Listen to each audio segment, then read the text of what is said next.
What's up everybody, and welcome back home to my channel, right where you guys belong. If you're a new viewer, go ahead, subscribe to my channel, follow me on Instagram, follow me on Twitter. Those handles will be found down below in the description box. Since you're down there in my description box, don't forget to tap the link and sign the petitions because they still need signatures.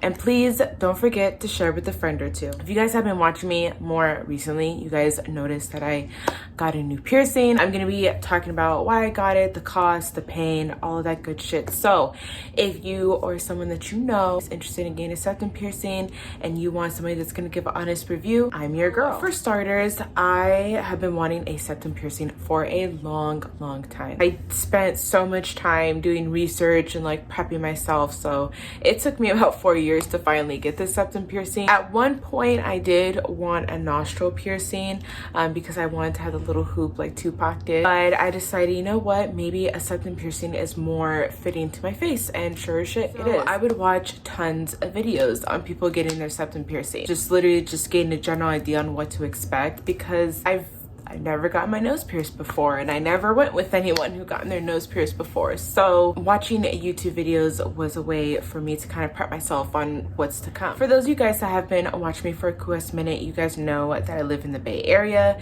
and you guys are hopefully aware of this big old pandemic that we have going on, the whole COVID-19. Finding a tattoo or piercing shop was very difficult. However, my hometown opened up. The place is called Nasty's, in case you guys wanted to know what it's called. The piercer was very friendly, very nice.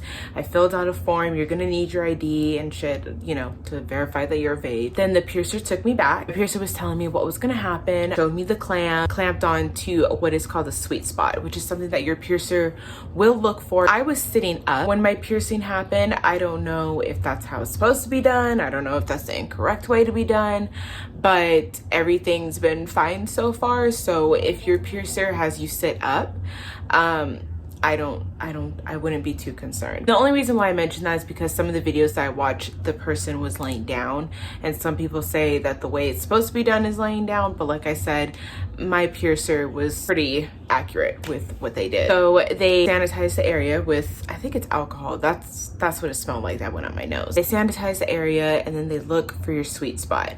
Now your sweet spot is the thin, I think it's cartilage, but it's basically the thin area in your nose, and that's the spot that you want to get pierced. That's what makes the septum piercing ultimately painless. Off to the side, you guys can't see because actually, like, so this is about to get a little gross, but the pierce hole, whatever, is like all the way in my nose, so you can't see it. So like this right here, this area, anywhere where it's thicker, it's a no-go zone. My piercer fell for my sweet spot several fucking times and actually informed me that my septum is pretty high. Then came the clamp. Now honestly, I've seen other people say this, and I would have to agree that the clamp is probably the worst, and I use that term very loosely, the worst part of this whole piercing experience. It's a little tight. It feels like a little tiny pinch. It's really not that bad. Like I just said, it feels like a pinch when you get your septum piercing, as a way for me to kind of like prep myself, because when you pierce your septum, you are going to cry. You're gonna get a couple tears fall from your eyeballs. It's gonna happen. It's a natural reaction. I don't know the whole body mechanics behind it, but I just know that it's natural. On the way there, like before I was gonna get pierced, I was just taking my nails and just pinching my septum because I knew where my septum was. Like oddly, like, you know where your septum is when you feel for it, if that makes sense. So I just kept pinching and I would hold it until like my eyes start to water, and then I'll let go. And I'll do that for a few times. So that's a little tip for you guys if you want to like prep yourself for the actual piercing. The needle part, I barely glanced at the needle. I didn't want to look too much at it because I felt like if I looked too much at it, then I would, you know, pussy out. I just kind of like took a deep breath, and I closed my eyes, and then boop, it went in. And then the piercer put in the jewelry piece and then screwed on the ball. The piercer did have a little bit of difficulty screwing on the ball, which I'm nervous for because I have nails. Let me tell you, it is it's difficult. It would definitely give me some trouble if my ball were to come loose or to come off. Now that you got the piercing, next comes the most important part of it all, which is maintaining, oops, I pulled my own hair. I read that you're not supposed to use salt water. Is it salt water? I almost said seawater. It is highly recommended that you use Dial antibacterial soap. Like I said, I live in the Bay Area, so Dial soap, that specific brand, good luck finding it around here. You guys remember that whole like everybody taking all the toilet paper and the hand soap and the hand sanitizer? We're still a little out of that sometimes. So any form of antibacterial hand soap is good. I have nails, so I can't just, you know, touch my piercing. I highly recommend that you guys use Q-tips. I was gonna say toothpicks. Q-tips. Q-tips are a much easier, more gentle way because let me tell you, your nose will be tender to the touch. There is a possibility that you could get the piercing and be completely okay. From my personal experience, my nose was very, very tender.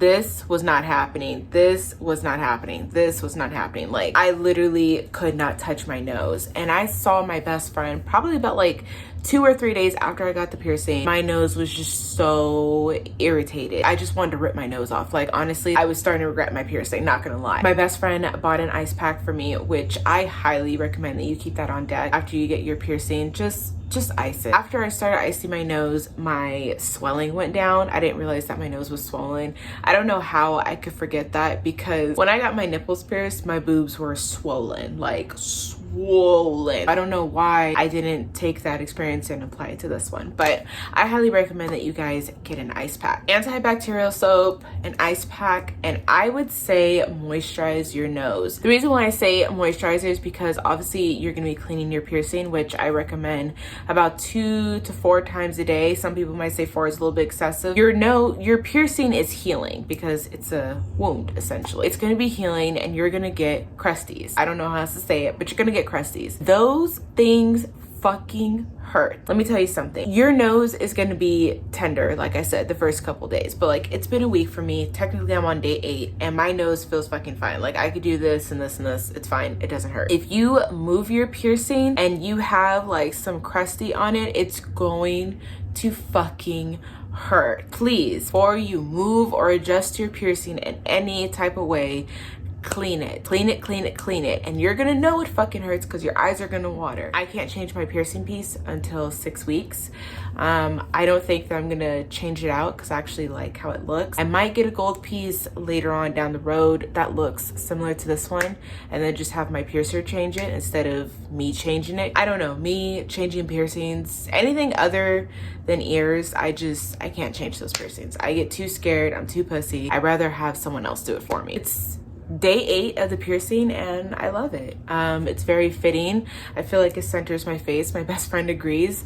She's the one that actually like brought it up to me. Now I don't regret it. Thank you guys so much for watching this video. I hope that you guys enjoyed it. I hope that you guys found this very informative. If you guys have any questions at all whatsoever, comment down below in the comment box. Give this video a like. I don't know if I said that already. Subscribe to my channel if you guys are not subscribed already, and don't forget to follow me on Instagram and Twitter, especially Twitter because I'm always posting on there damn near every single day. I will see you guys in my next video. Until next time, bye.